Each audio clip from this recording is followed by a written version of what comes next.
नील सिंह जी, शिवरेश। राधे राधे महाराज जी।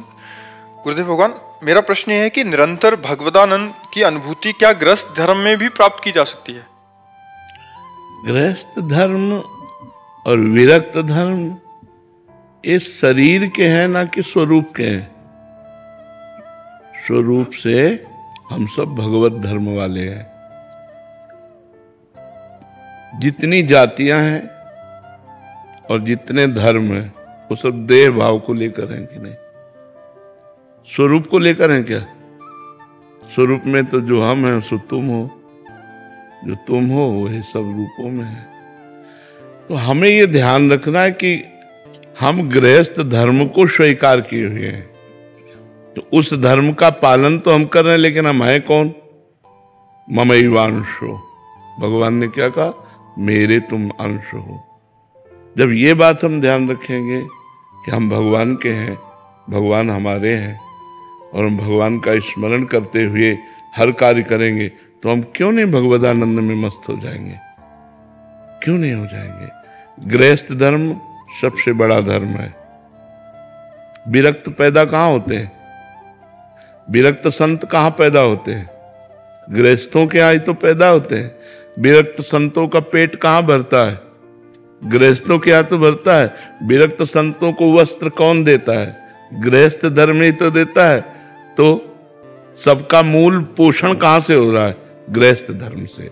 यदि हम धर्म पूर्वक मेहनत करके धन कमाएं और उस धन से अपने परिवार का पोषण करें, आए हुए अतिथि साधु महात्मा का भोजन वस्त्र आदि के द्वारा सम्मान करें और नाम जप करें, तो भगवत प्राप्ति और भगवदानंद सहज है। गृहस्थ धर्म कोई भगवत प्राप्ति में बाधक थोड़ी है। बाधक है ममता मोह, बाधक है अहंकार। मैं ये, मैं वो, मेरा, मैं और मोर तोर तय माया, जे बस कीन्हे जीव निकाया। और अगर हम ये बात सोच लें, नाथ सकल संपदा तुम्हारी, मैं सेवक समेत सुतनारी, तो खत्म। मैं और मोर तोर तय माया, और अगर नाथ सकल संपदा तुम्हारी, मैं सेवक समेत सुतनारी, भक्ति, वही भक्ति हो गई और वही माया हो गई। जो कर्म कर रहे हैं अपने लिए कर रहे हैं, यही माया हो गई। जो कर्म कर रहे हैं वो भगवान के लिए कर रहे हैं, यही भक्ति हो गई। भाव बदल गया तो वही कर्म भक्ति हो गया, और भाव बदल गया तो अब जैसे हम भगवान का श्रृंगार कर रहे हैं, दिखाई दे रहा है भक्ति, लेकिन है कि 4 लोग प्रभावित हो, 4 रुपया चढ़ावें, वो माया बन गया, वो माया कृत्य हो गया। भगवत कार्य भी वो माया में हो गया। और माया में कार्य है, आप दुकान में बैठे हो, धंधा कर रहे हो, लेकिन आपका उद्देश्य है कि अगर आज 100 रुपया ज्यादा आ जाएंगे तो हम वृंदावन जाएंगे, बिहारी जी के दर्शन करेंगे और एक संत को भोजन पवाएंगे। अल्ले वही माया में कार्य भक्ति बन गया, भगवत कार्य बन गया। तो गृहस्थ धर्म को आप ऐसे ना देखिए, पर इतने कार्य हैं, इतनी प्रकार की धाराएं हैं चिंतन की, कि वो चिंतन समेट नहीं पाता। अगर समेट ले तो भगवदानंद में मस्त हो जाए, और समेटने का तभी हो सकता है जब भगवान के भरोसे हो जाए और भगवान के आश्रित होकर, नाथ सकल संपदा तुम्हारी, मैं सेवक समेत सुतनारी, सब काम बन जाएगा। ऐसी भावना से चलो और नाम जप का प्रयास रखो, तो गुरु कृपा से, भगवान कृपा से गृहस्थ धर्म में भी आप महाभागवत हो सकते हैं। आप भगवान के चिंतन परायण हो सकते हैं। और बड़े बड़े महापुरुष हुए, अम्बरीश जी तो चक्रवर्ती सम्राट थे। अपने तो एक गृहस्थी में 2, 4, 10 लोग, वो तो पूरे चक्रवर्ती राजा थे और महान भक्त थे भगवान के, जिनकी रक्षा में सुदर्शन चक्र रहता था। सोचो, दुर्वासा जी को भागना पड़ा अम्बरीश जी के आगे, ऐसे महाभागवत, कि उनका अपराध बन गया तो भागना पड़ा। त्रिभुवन में सुदर्शन चक्र ने खदेड़ लिया और आके अम्बरीश जी के चरणों में जब पड़े तब उनको शांति प्राप्त हुई। तो हमें लगता है कि गृहस्थ धर्म बाधक नहीं, गृहस्थ धर्म तो और साधक है। यदि हम भजन ठीक से करें तो 4 को खवा कर पा रहे हैं, कहीं भंडारा पाने नहीं जा रहे, स्वयं मेहनत करते हैं, अपने परिवार का पोषण करते हैं और 1-2 को पवा देते हैं। ये सबसे बड़ा कार्य है। गृहस्थ धर्म कोई छोटा धर्म नहीं, हमें तो लगता है सबसे बड़ा धर्म है। क्योंकि इसी से सब धर्मों का पोषण होता है, सब महात्माओं का सबका पोषण इसी से होता है। तो बहुत अच्छा भजन हो सकता है। मन करता है गुरुदेव की छोड़ के सब वृंदावन चले आए जो तो क्या करोगे? यहाँ भंडारा खा के संसार का चिंतन करोगे? समझ आया ना? घर गृहस्थी में धर्म से चल रहे हो तो मन वैरागी हो रहा है, और जब वैराग लेकर के आओगे तो घर का चिंतन आएगा, पत्नी का चिंतन आएगा, पुत्र का चिंतन आएगा। हमारी बात मान लो, वहीं रहकर भजन करो, डट के मेहनत करो, परिवार का पोषण करो, नाम जप करो, मंगल हो जाए। विपिन कुमार जी, ग्रेटर नोएडा से। राधे राधे। राधे राधे महाराज जी। महाराज जी, आपने हमें सिखाया कि हर किसी में भगवान का अंश है और समदृष्टि समभाव रखना चाहिए, लेकिन गुरुदेव इस कलयुग में चाहे समाज हो, प्राइवेट जॉब हो, पॉलिटिक्स, हर जगह झूठ, कपट और स्वार्थ भरा है। सही बात बोलने पर भी लोग विरोध करते हैं, अच्छाई को मजाक उठाते हैं। ऐसे में कैसे समभाव रखा जाए? हाँ, कलयुग का तो प्रवाह सतयुग, त्रेता, द्वापर और कलयुग ब्रह्मा जी के 4 पुत्र हैं। तो ब्रह्मा जी ने चारों को बुलाया और सतयुग से कहा, बेटा हमने नरक बनाया है। ब्रह्मा जी का ही तो बनाया हुआ है ना, रचना तो सब ब्रह्मा जी ने की। हमने नरक बनाया है। तो उनका पिताजी, हमारे राज्य में कोई नरक नहीं जाएगा। तो त्रेता से कहा, त्रेता ने कहा, बड़े भैया जैसा कह रहे वैसा ही हमारे भी आचरण होंगे। द्वापर से कहा, द्वापर ने कहा, आज्ञा पालन की कोशिश करूंगा। जब कलयुग से कहा तो कलयुग ने कहा, पिताजी जैसे बड़े भैया ने कहा हमारे राज्य में कोई नरक नहीं जाएगा, ऐसे वादा करते हैं हमारे राज्य में कोई स्वर्ग नहीं जाएगा। क्यों? पापाचरण, झूठ, कपट जिससे नरक जाने वाला है, वो सब आचरणों की बाहुल्यता है। उसी आचरणों की बाहुल्यता आप देख लीजिए। शराब पीना, मांस खाना, पराई स्त्री से व्यभिचार करना, जुआ खेलना, झूठ बोलना, हिंसा करना, ये सब बाहुल्यता है। तो इस बाहुल्यता में आपको बचाना है, ना कि उस नरक के प्रवाह में बह जाना है। हमको सत्य से चलना, चाहे हमें लोग गाली दें, चाहे लोग हमें साथ ना दे, लेकिन सत्य का साथ परमात्मा देता है। असत्य के सैकड़ों साथी हो सकते हैं। एक आदमी शराब पीता था, गंदे आचरण करता था, गुंडाई करता था, तो 20 लोग उसका सम्मान करते थे और 20 लोग अपने दरवाजे पे बैठालते थे। और जब वो हमारे सामने आया और उसको जो हमने शिक्षा दी तो उसने कसम खा के सब छोड़ दिया। तो अभी पीछे आया था, उसने कहा कोई पूछता भी नहीं है हमको। बोले जिस गली में जाओ तो कोई पूछता नहीं, सब विरोधी हो गए, हमारे साथी सब विरोधी।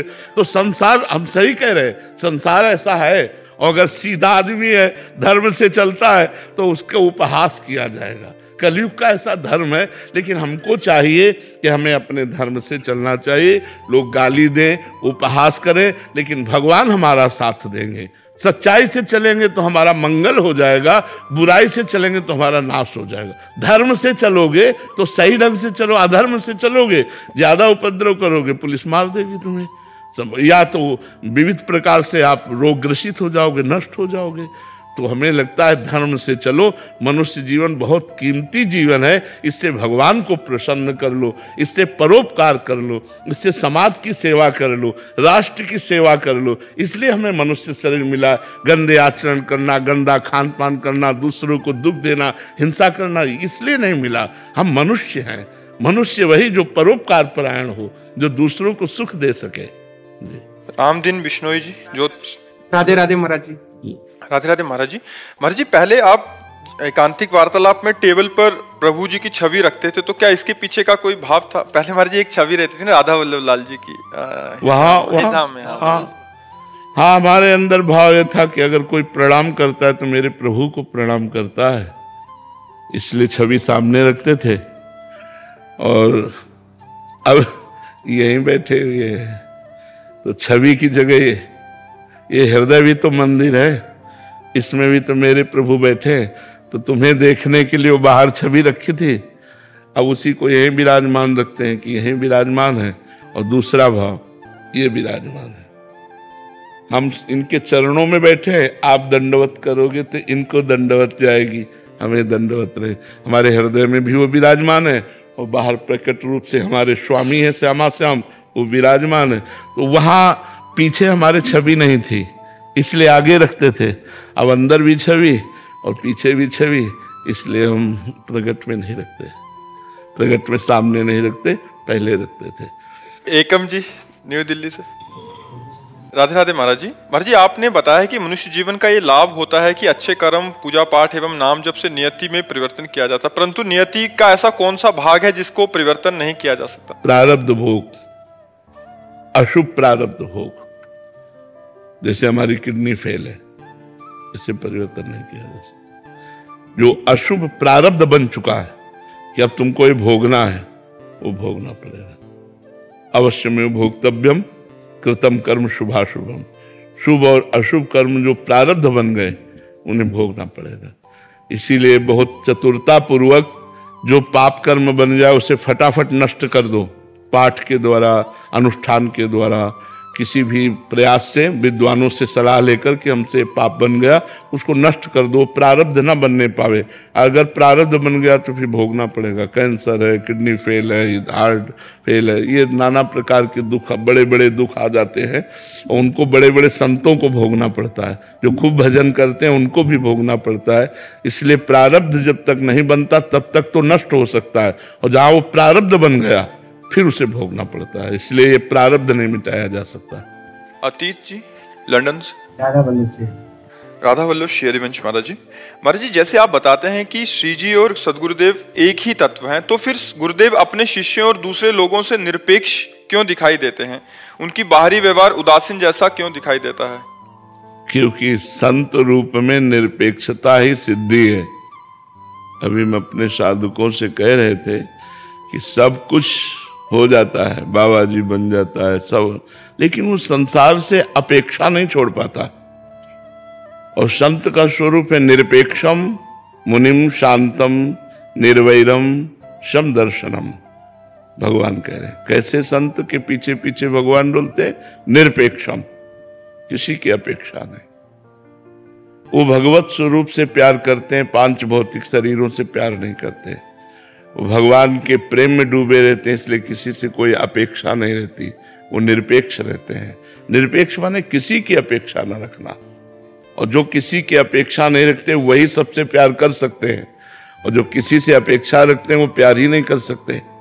अपेक्षा रखना स्वार्थी की पूर्ति प्यार कहा।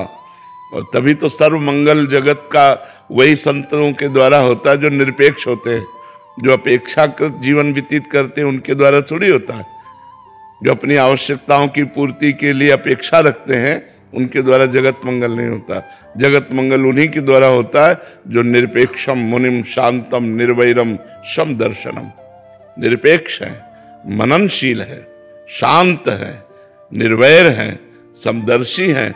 ऐसे संतों के द्वारा जगत का मंगल होता है। ऐसे संत भगवान के प्रिय पार्षद होते हैं। ऐसे संत ब्रह्मबोध महापुरुष होते हैं। तो संतों की साधना ही चलती निरपेक्षता से।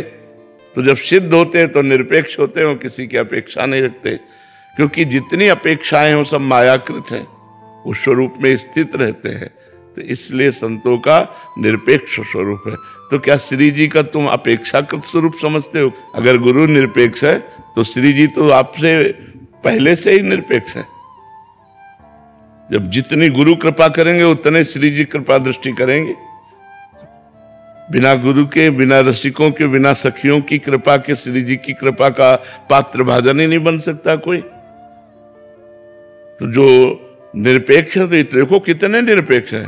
कहीं सृजन हो रहा है, कहीं पालन हो रहा है, कहीं श्रृंगार हो रहा है, और निरपेक्ष है। परमात्मा का स्वरूप ही निरपेक्ष है। वही गुरु का स्वरूप है, गुरु इष्ट का स्वरूप वही। हाँ, अब दूसरी बात आई, आप जितना प्रेम करोगे उससे बढ़ के वो आपसे प्रेम करेंगे। वो निरपेक्ष है। पर यदि आप प्रेम किए तो आप जितना प्रेम करोगे तो उससे बढ़कर वो आपको प्रेम करेंगे। आपने तन मन प्राण गुरु को, इष्ट को समर्पित कर दिए तो इष्ट पीछे पीछे घूमेगा। भक्तन पीछे यो फिरत जो बछड़ा संग गाय। आपका प्रेम बटा हुआ संसार में तो निरपेक्ष है। आपने अपने प्रेम को सबकी ममता ताग बटोरी, मम पद मनहि बांधि बर डोरी। तो फिर भगवान उसके ऊपर प्रेम की वर्षा कर देते हैं, पीछे पीछे डोलते हैं। अपने भक्ति के लिए भगवान रुदन करते हैं, अपने भक्त के चरण चापते हैं, अपने भक्त के घोड़े हाँक रहे हैं, रथ हाँक रहे हैं, अपने भक्त के लिए बिकने को तैयार है। पर भक्त के लिए जिसने तन मन प्राण सर्वस्व भगवान को समर्पित कर दिया है, जो अपेक्षाकृत जीवन रखते हैं उनके लिए भगवान निरपेक्ष है, गुरु निरपेक्ष है। और जो अपेक्षाकृत न रहकर अपने जीवन को प्रभु या गुरु के शरण में पूर्ण रूप से समर्पित कर देते हैं, उनका गुरु प्रेम तुम क्या जानो। हम कितना प्यार करते हैं उन बच्चों से जिन्होंने माँ बाप परिवार सबको छोड़कर केवल श्री जी की शरण ली, तो उनको पता नहीं है, लेकिन हम इनको कितना प्यार करते हैं इन संतों को, वो हमारा हृदय जानता है। जैसे कछुआ अपने अंडों को सूखे पे दे आता है, लेकिन जल के अंदर बैठा उसी का चिंतन करता है, तो उसके चिंतन के प्रभाव से उसके अंडे बच्चों के रूप में परिणित होकर के उन्हीं के पास आ जाते हैं, कछुआ के पास ही आ जाते हैं। ऐसे ही संत गुरु अपने शरणागत जनों का चिंतन के द्वारा पोषण करके उनको अपने समान बना देते हैं, उनको प्रभुमय बना देते हैं, श्री जी मय बना देते हैं। समझ में आ रहा है आपको? नितिन कुमार जी। राधे राधे महाराज जी। महाराज जी, प्रारब्धवश जीवन में कुछ कठिन परिस्थितियां आ गई हैं, हम उन्हें भगवान का प्रसाद मानकर सहन कर रहे हैं, पूजा पाठ नाम जप और साधना भी कर रहे हैं, फिर भी मन में एक डर सा बना रहता है कि आगे इससे भी अधिक विकटता बना रहता है। किसका प्रश्न है? हाँ, ये बना रहता है क्योंकि अभी हमें पूर्ण विश्वास नहीं, हम अभी अपने परमात्मा को पूर्ण जानते नहीं, अपने भगवान को जानते नहीं। समस्या इतनी बुद्धि है, भगवान अनंत है, वो चाहे जितना विकराल रूप समस्या धारण करे, जरा सी है, भगवान अनंत महिमाशाली है। एक बार ब्रजवासी सब गाय चरा रहे थे, तो मुंजा टवी वन है एक, मुंजा टवी वन में आग लग गई। वैसे ही जंगल में आग लग जाए और बड़ी हवा चलने लगी और बीच में वो फंस गए मुंजा टवी में। अब उन्होंने पुकारा, हे कृष्ण हे करुणामय, अब तुम इस दावानल से हमारी रक्षा कर सकते हो, इस जंगली आग से हमारी रक्षा कर सकते हो। भगवान ने सब सखाओं से, ग्वाल वालों से कहा, आप सब लोग आंख मूंद लो। सबने आंख मूंद ली। भगवान अपने मुंह से पूरी अग्नि पी गए, भागवत में लिखा हुआ है, अपने मुख से पूरी अग्नि का पान कर गए भगवान। और जब उन्होंने आंख खोला तो देखा भांडीरवट में है, मैं गाय बछड़ा सहित सब भांडीरवट, कर तुम अकर तुम अन्यथा कर तुम, सर्व समर्था सा ईश्वरा। जो करने लायक है वो तो कर ही देता है, जो नहीं करने लायक वो भी कर सकता है, जो बिल्कुल असंभव है वो भी हो सकता है। भगवान की कृपा से क्या नहीं हो सकता है, असंभव को भी संभव कर दे वो परमात्मा होता है। तो जब हमें विश्वास है, पर हमारा इतना भगवान के प्रति अपनापन नहीं है ना, हमें भगवान की महिमा का पूर्ण ज्ञान नहीं है ना, तो इसलिए हमको लगता है कि पता नहीं भगवान कृपा ना करेंगे तो डूब ही जाएंगे। हर समस्या का समाधान नाम जप करते हुए भगवान पर दृढ़ विश्वास रखो, कर्म का भोग हो जाने पर समस्या खत्म हो जाएगी। वो हमारे कर्म का परिणाम आया है, जो हमने मनमानी पापाचरण किया है वो प्रारब्ध बनकर हमें दुख भोगाने आया है, हमको दुख भोगना ही पड़ेगा। इसलिए नाम जप करते हुए भगवान का आश्रय लेकर दुख भोग लेते हैं। जैसे रात है तो सुबह हुआ, दिन आया, ऐसे ही दुख है तो सुबह हुआ, सुख आया। शांति धारण करो और भयभीत मत हो, भगवान सब कुछ करने में समर्थ है, असंभव को भी संभव कर दे वो भगवान है। इसलिए नाम जप करो, नाम जप से सब ठीक हो जाएगा। और भगवान पर दृढ़ विश्वास रखो कि हमारा अमंगल नहीं होगा, क्योंकि मैं भगवान की शरण में हूं। अगर शरणागत हो तो ऐसा भाव रखो।